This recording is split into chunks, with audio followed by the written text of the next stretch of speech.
Episode 3. Number trace.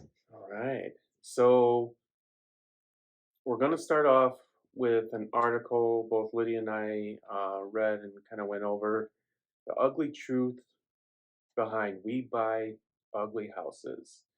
Home Investors of America, the self-proclaimed largest home buyer in the U.S., trains its nearly 1,100 franchisees to zero in on homeowner desperation. Usually signing contracts 2/3 of the value of that home. Yeah. So I mean, we've all seen them. You see ads for them on TV, right? They're like, we'll buy your house if it's ugly, if it's falling apart, or if it's beautiful. We don't really care. We'll buy anything. And it sounds good. Like, it sounds good. They market it. Oh, there's no commission. There's no closing costs. We take care of everything. It's all cash. Yada yada yada. But like Dan said, a lot of times they're offering only 2/3 of the value. I just had a listing appointment Okay. that was very similar to this, and it was an older lady that owned the home. It had been her mom's, and she had this home for quite a while, and she was like, I'm just sick of it. I just want to be done with it. Other people had lived in it. Now nobody wanted to live in it, and so she's like, man, I just want to get this done. So she had called in. It was a floor call. Mm-hmm. And I was like, yeah, we'll set up an appointment. Appointment fell through initially. So I called her, followed back up with her, and she missed my call, and she calls me back, and she left me a message, and she was like, Lydia, I need to talk to you. It's like, okay. So I call her back, and she's like, so this investor guy, he wants to pay me cash for this amount. And she's like, my daughter's not happy with it. She thinks I'm just giving the house away, but I don't think it's in all that great condition, yada, yada, yada. So I run comps, and I go and look at the house. What are comps? So we take, in that area, I mean, we're talking, I was able to find some that were just a few streets over both ways. We take houses that have sold recently, like typically we'll try to do within 30 to 60 days. And we take houses that are active on the market, because that's kind of your competition, and we take a look at what the value of that is going to be based on those. And really, I mean, we're not appraisers. Appraisers know how to come in and make adjustments for different things, but we can give you a pretty decent idea, like a range maybe. Yeah. Okay. Of what that could be worth. And so I'm running comps for this lady, and he had offered her $15,000 less than what her home was worth. 15,000, and when I sat down and did the math, that was 30% under. So he was only offering her cash to 70% of what her home was worth. So 30% lower. What's the math on our commission and closing costs? Right. So here's the thing: we have 6% commission, and a lot of people are like, "Oh, 6%, that's right, so the much." Dreaded 6%. Right. And understandable. I mean, hey, you're paying. I get it. You're paying us, but we have a lot of value to offer. So 6% commission. Now we don't keep all of that 6%. If I'm the selling agent, Dan's the buyer's agent, I'm getting 3%. He's getting 3%, and that's how that's divvied up. So there's 6% for that, and typically your closing costs are going to be 4 to 6% of your final sales price. Okay, so you do the math. That's 10 to 11% that you're paying out, and a lot of people, they bucket that, and then they're like, "Oh man, I don't know that I want to pay that much." Oh man. Well, here's the thing: you sell it to a wholesaler. What happens? He's gonna again. This guy came in at 30% lower, and people bucket a 10% payout when this wholesaler's coming in and saying, "Oh, I'm going to give you 30% less than what your home's worth." But people don't know, because Right. Again, I mean, I just want to get rid of this house. I get it. But if you'll take the time, do your research, meet with a couple different real estate agents, and run the numbers, you'll usually find that these guys are they're just way underselling. So if I'm hearing you correctly, I know the answer obviously, but for our audience out there, you're paying 1/3 of what you would lose out on versus going wholesale. And I quote from the article, Unlike real estate agents, house flippers operate in a largely unregulated space. Guess what? We're bound by a code of ethics. We are regulated by the state of Michigan. Therefore, we are accountable not only to you, but we're accountable to our brokerage and to our state. And you're paying a third, and you get the pictures, you get the legal, you get all these things, and you're paying a third versus that quick, cheap buck. And here's something else I think people don't think about. Straying a little bit from the wholesalers, but also somebody who's like, well, shoot, I can do it myself. Mhm. I'm just gonna sell the home myself. Okay, we're licensed, and when we work with buyers, we're bringing you pre-qualified or pre-approved even buyers Right. coming through. So I mean, like, I don't take people to go show them houses until they're pre-approved. That's how we kind of operate. So we're going to bring you only pre-approved buyers. If you're trying to sell it on your own, your buyer pool is going to be very, very, very unregulated. So you bring up and again, not to get too far off topic, you do bring a very good point up. The for sale by owners, I've seen it all the time. Qualified buyers only. Well, for you for sale by owners, you inadvertently attract those unqualified buyers. Period. So the open houses, the client buyers that not only that we work with, but other realtors throughout the state, as Lydia said, we're not going out showing houses until we know you're pre-approved. Right. So, not to Right. to bring it back in, it's definitely worth working with a real estate agent. Our last episode, I know we spoke about the appointment, what that looks like. Okay, Dan, Lydia, we want to work with you. We want you to put our house on the market. What's that timeline and what's the next step? Sure. So at the end of the appointment, we're going to sit down and we're going to go through the paperwork. Now, the other thing about this wholesaler that came in and tried to buy this lady's house, he was very pushy. It's like, here's purchase agreement. I'm giving you this amount in cash right now. This amount in cash right now. Sign, sign, sign, sign, sign. Right. No need to look over that. Right. And again, they're unregulated. I mean, it's but for us, what we're gonna do is we're gonna sit down at the end of the appointment and say, okay, this is what your contract says. This is what you're agreeing to. And we don't shy away from that because this is something that you're signing that's legally binding. We're not going to make you walk into that blind. In fact, we're going to make sure you don't walk into that blind. And then seller's disclosures. So the seller's disclosures is very important. It is one of your legal obligations when selling your house. Going through, we can't answer it for you, obviously, but we can sit there and at least guide you when you're answering to truthfully answer every aspect about your house, so that when the buyer looks at it, they have all the information, and it's not something where the buyer's gonna walk into something and say, "Well, you didn't tell me about that," Right. and then now they're coming after you. Yep. So it's that and the lead-based paint, making sure that that's filled out, especially let's say your house was built in 1976, because I believe it's what 1978. Yep. Anything before that has to have a lead-based paint. Yep. Now we know that, but do you guys know that? There's a big difference, but you're still obligated. Just because, oh, I didn't know, absence of knowledge is not an excuse. You're still accountable. Right. So you get the lead-based paint. Seller's disclosures. Seller's disclosure. What is there an inspection? Well, depending on where you live. Okay. Yep. So there's a certificate of occupancy inspection depending on where exactly you are in the state of Michigan. And again, we have access to an entire list. I have a list. I keep it in my office, and I double check it every single listing appointment. Okay, let me just double check and make sure. And I always assume that there is one. Better safe than sorry. Right, exactly. So you want to make sure that certificate of occupancy inspection is done.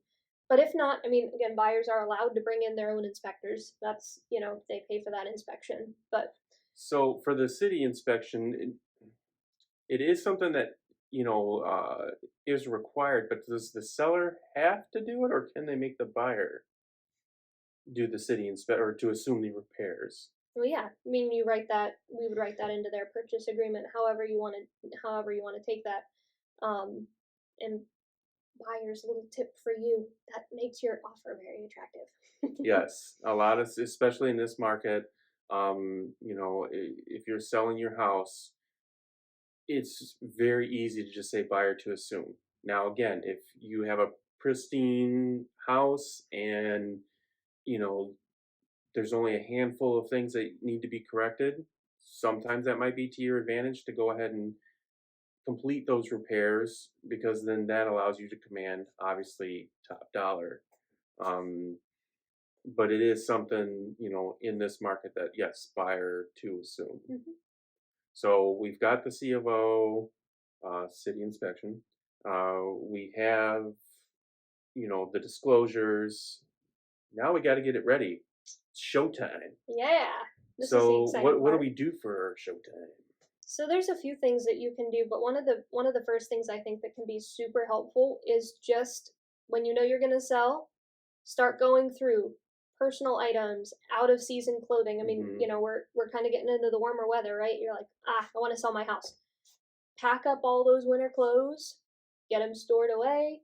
Um, the reason we say personal items is again, when you're walking through the house, when a buyer's walking through the house, you as a seller, you want that buyer to be able to walk in and say, I could see myself living here. Exactly. So if you can pack up as many of those personal items, one to help the buyer, two though also to protect you. If there's something that's super special to you, you do not want that getting broken or anything like that. You don't want it getting stolen. Hmm. So I mean, you want to pack up any personal items and get those cleaned up. And plus side to that is when you are ready to move, that stuff's already done. Now I know there's a lot of people out there. They're like, well, that sounds great, but I'm so busy cleaning my house. Do Again, we have access to professional cleaners? yep. And again, that's why I say that's we're worth your money. Like the value we have to offer, we're worth it because again, we have these connections we can just pull. And if we don't know somebody, we know somebody who does know somebody. Exactly. Yeah. So there's that aspect. So now we have it clean, which is huge. Clean out of anything else that you Hmm. do, clean. Um, so now we have it clean. Can Um, touch up any paint if that's. I mean, if you have a little bit of budget and you're like, hey, I want to make this sell quick. You can touch up outside paint, like trim around the trim, around mhm. windows if that's kind of gotten weather beaten. If you really want to go all out, you can repaint the inside, but it just depends on what you're looking for there. So in a perfect world, we have it ready to go, clean, touched up. I know we touched on the last episode, but are we taking pictures with our phones or are we calling somebody? Nope, nope, we're calling somebody. Okay, so Yep. what does that do for the value in attracting the right buyer? Well, let me ask you something. I know you guys have done it. You're on Zillow. You're looking through houses. Which houses do you look at and you just stay on for forever? It's the houses with the Hmm. professional photos. You're gonna open it up and you're like, oh, this is beautiful. Oh, look at that kitchen. Oh my goodness, would you look at and you stay on that house for forever. But what happens when you come across a house where there's cell phone pictures? It's like, oh yeah, I mean that's nice, I guess. Whatever. Moving on to the next one. Oh, these ones look great. Right. So immediately, I mean, it catches a buyer's attention right out the gate when we do professional photos. And so you touched on it, and I think that's perfect. Getting the buyer to take the time to go through the photos to make the connection on your house before they even walk through the door, before they even call their realtor and say, you know what, we need to go see this house. Or even as realtors. I mean, there's been times I've scrolled through the MLS and I'm looking at pictures, and I know, like especially if I know my buyers super well. I mean, like working with somebody I grew up with. I'll look at it and I'll go, oh, that's not what they're looking for. I'm not really sure. I don't know if I'm going to send them this one. And sometimes it can just come down to the photos. I mean, I've had houses I'm like, ooh, these photos aren't great, but I'm going to send it and let's see. And my buyers, 9 times out of 10, aren't interested in the ones, or there's way less interest in the ones without the nice photos. So the professional pictures in a condensed statement is your first impression to those buyers. Now, again, you can definitely wholesale, get a third of what you're supposed to, like we just, or 2/3 of what you're supposed to, for sale by owner, mm, or you pay our commission, that is included. Yep. Pictures are included. We're not going down and saying, okay, you have to pay us for this. And the other thing is we're putting all of this up before you pay us. We're working for you even before we get our paycheck. So pictures, clean. We have a clean house. Pictures. We're marketing your home with postcards, Yep. going around your neighborhood. As soon Hey, as it gets do you listed. know anybody? Exactly. Yep. Now, you recently did one of these. Was it yesterday? The open house? Yeah. Yeah. So tell me about the open house. How is that? So here's the thing. Open houses, if you're like, oh, you already did an open house, why are you holding another one? Sometimes there are some days where open houses are just packed. I mean, I did an open house not that long ago where we had like 20 people come through. It was insane. Yesterday's open house wasn't busy. It was rainy. It was a Friday evening, and sometimes Friday evenings do really well. But last night it was just kind of a dreary evening, and it was a busy road, and people just weren't all that interested. So we went out and sat on the front porch, and again, it's just, I mean, it was damp. It was just kind of muggy. It was in between the rain, and we're just out there. Hi, hi. Didn't we got some we had fun with it, at least made a little video of waving at people, seeing how many were gonna wave back at us, but that's one of the things that we do. And here's the thing, that seller is really getting a lot of value because we did a Friday night open house, got exposure. There's somebody doing an open house there today, and there may be somebody doing an open house there tomorrow. I mean, we're there's no rules for open houses. Whenever you're available, if you're like, hey, I moved out, the house is vacant, get it sold. If you say, I want an open house as many days of the week as possible, we can do that. There are no rules. Right. It's not, open houses must only be from this time to this time these days. It's just. So one thing I noticed too, as you were speaking about, it being a little bit slower, you on the fly came up with strategy to increase value of that open house, to increase attention to that open house. So that's another aspect when we are marketing, when we are putting your house out there. It's not, oh, well, it didn't work, so okay. No, plan B, let's readjust. Let's get, more exposure on your house. And we did the best we could, even though there weren't people coming through, to really maximize our time. So I made that video, and that got a lot of traction. I think it has about 2,000 views right now. But also, I mean, if they click through and go to my page, I also went live, and I walked through the house and showed what it had to offer. Now, if you're like, I don't want you showing, my house on Facebook Live, that's fine. I won't do that if that's not something you're comfortable with. But again, this was a vacant house. It was an investor client of one of our broker, so he was like, hey, get it sold, do whatever, I don't care. So I went live, walked through the house, and so if somebody clicks on that reel, they see, oh, here's the house that she was in. Again, that just, it maximizes value. So we have the open houses, we've done the postcards, we're doing the professional pictures. Really, now that it's on the market, this, and the strategy is, again, to get you the highest price possible and obviously as quick as possible. In this market, when you take the time to do the things that we just discussed, Top dollar. exactly, top dollar quickly. So what I really want to end the episode with is I encourage a lot of your sellers out there to meet with us, Yeah. talk to us, see what works best for you, because See if it not makes sense. exactly it might not make sense, but you know what, when you talk to somebody who is ethical, reputable, you're going to get an honest answer. And I know Lydia, I know myself, uh, we're going to give you the honest answer, what's going to work for you, what makes sense for you. Mhm. So if you have any questions, Lydia, myself, um, you know, don't hesitate. And if you want to go ahead and contact Lydia, 734-645-7448. Call me, text me. And my email is lydia@yourrealtorlydia.com. and again, I'm Dan. My phone number is 313-282-6861. You can call, text, or you can email me at dansturgill, again, 2 L's, cbp@gmail.com. And all that information is down in the description for you as well.